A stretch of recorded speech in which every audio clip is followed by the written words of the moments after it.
Hi, welcome to Mindful Healthy Habits with Kevin.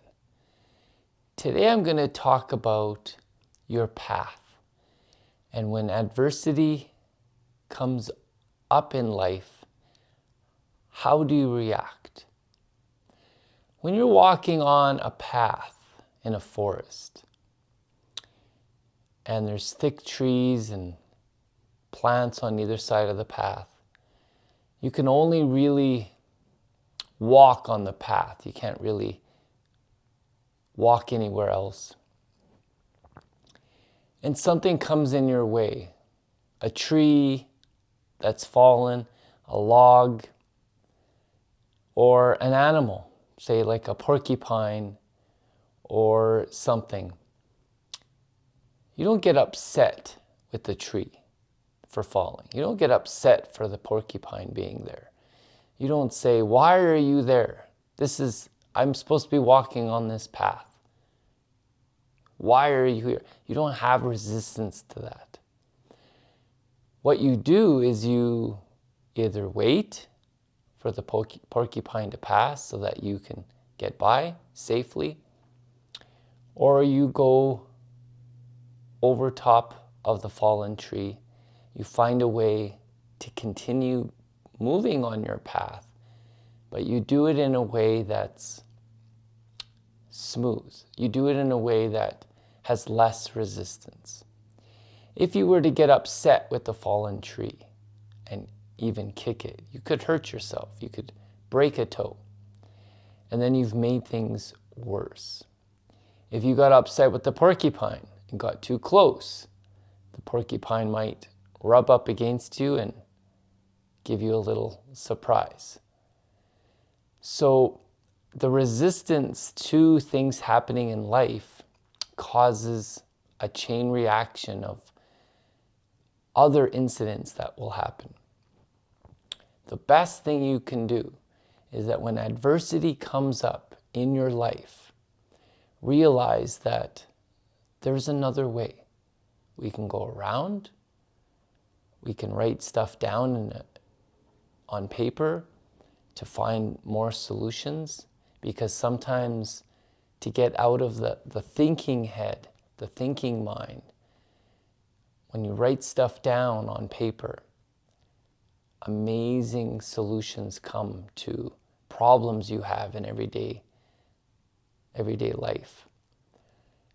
Think about a math problem. If someone were to tell you what's 82 times 56, some people may be able to do that in their head, but most people, if they wrote it down on the paper, they could find the answer a little bit easier and a little bit more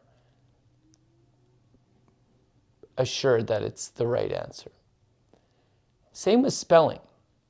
If you were to spell a word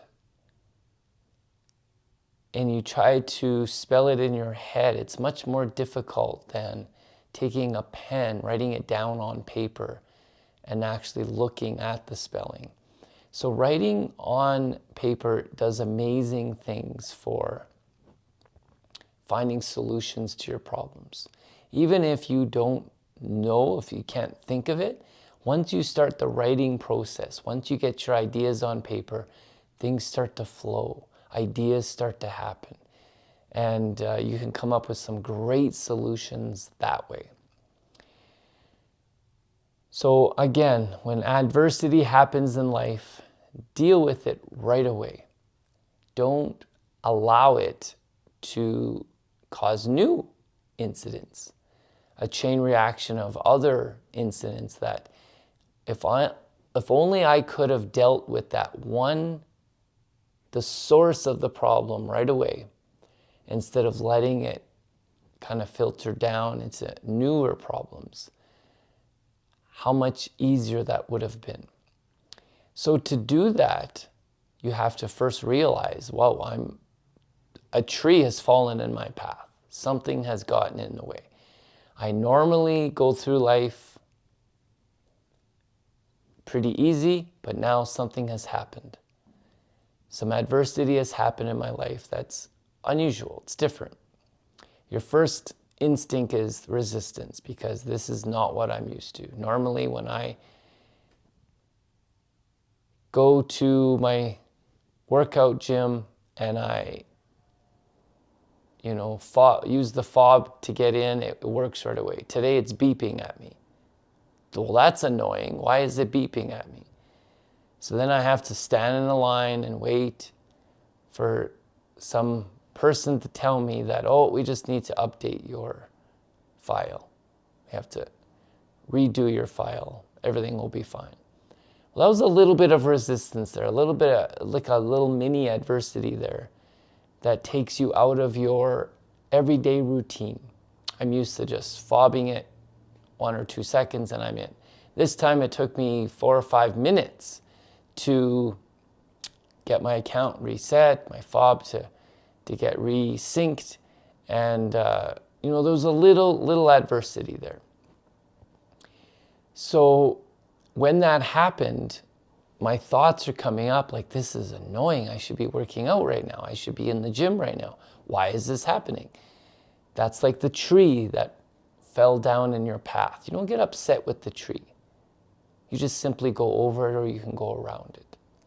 So when something like this happens in life, when you're used to your everyday routine and something gets in the way and says, no, your routine is off today. Something's going to challenge you. Something's going to make you feel that resistance. Then it's up to you at that point to deal with it in an appropriate way. You don't kick the tree because it's in your path. You don't get upset with the tree. You don't try to pick the tree up and move it. It's a big tree. You can't do it. You're going to hurt your back. So by getting upset with people who are working behind the counters, that are just doing their jobs, that is that level of resistance where there's better ways. Just take a deep breath. Let those first 3 or 4, sometimes 5 thoughts of like, this is annoying. Why is this happening? I want to work out. I'm in a hurry. Why is this happening today? Let those thoughts go and just, okay, we're going to work around this. We're going to be polite. We're going to be calm. We're not going to get upset with the poor young girl who's working behind the counter who isn't the reason for your fob not working. It's not the reason for your adversity. So how you handle, how you interact with that person will show a lot about you. Are you giving in to those first 3 or 4 thoughts that come, those annoying, resistant type thoughts? Or are you letting those pass by, you taking a deep breath, and you're saying, I'll just go around, or I'll just go over top of the tree. I'm not going to get upset with the tree. I'm not going to get upset with the porcupine and try to kick it off the path. I could get hurt that way. I'm just going to allow it to be. And I'll just simply go around. In life, there's going to be a lot of little resistance, a lot of little mini adversities throughout the day. Catch yourself in those moments and then just say, it's fine. It'll be okay. It's only going to be another 3 or 4 minutes. Just take my breath, deep breaths, just calm down, act appropriately, act like this has happened before, act like no big deal. Don't put any passive-aggressive attention to the person by making her feel guilty that this is taking 3 or 4 minutes out of my day when it doesn't normally. Just watch yourself and how you act in those situations and try to bring your best out in those little mini adversities rather than your worst. Because yes, in every single person, those first 3 or 4 thoughts are going to be, why is this happening? This has never happened before. It's going to be complaining. It's going to be this is an inconvenience to me. But then as you let those first 3 or 4 thoughts go, and you take a deep breath and you just settle, and you realize this is not a big deal. There's some people that can't even afford to go to the gym. They can't even afford a fob. They would love to have your fob, and they would love to wait 3 or 4 minutes for their fob to work. Like, So you just got to put in perspective that some people are going through different things in their life, and how you deal with these little adversity, these little bumps in the road, these little fallen trees in your path, or the porcupine that's walking on your path, how you deal with these in life is really going to add up. If you deal with that person politely and nicely, you're going to walk away feeling good about yourself. If you don't, if you get passive aggressive and you get a little bit, your tone is kind of negative and this is an inconvenience, you're going to feel that. It's going to affect you for the rest of the day. So just realize that when these little things come up, this is your chance to let those first 3 or 4 inconvenient, annoying thoughts go by. Just take your breath, settle yourself. And you can do this in the moment, instantly. Take a deep awareness breath. Okay, I'm going to deal with this. And if it's something that you have more time with, you can write it down on paper. If you're struggling with something, write it on paper. The solutions will come to you a little bit more easily. I hope you enjoy today's lesson. Go out into the world and interact with the world in your best self. Bring your best version of yourself out in good times and in the times where you feel adversity. Hope you have an amazing day. Thank you.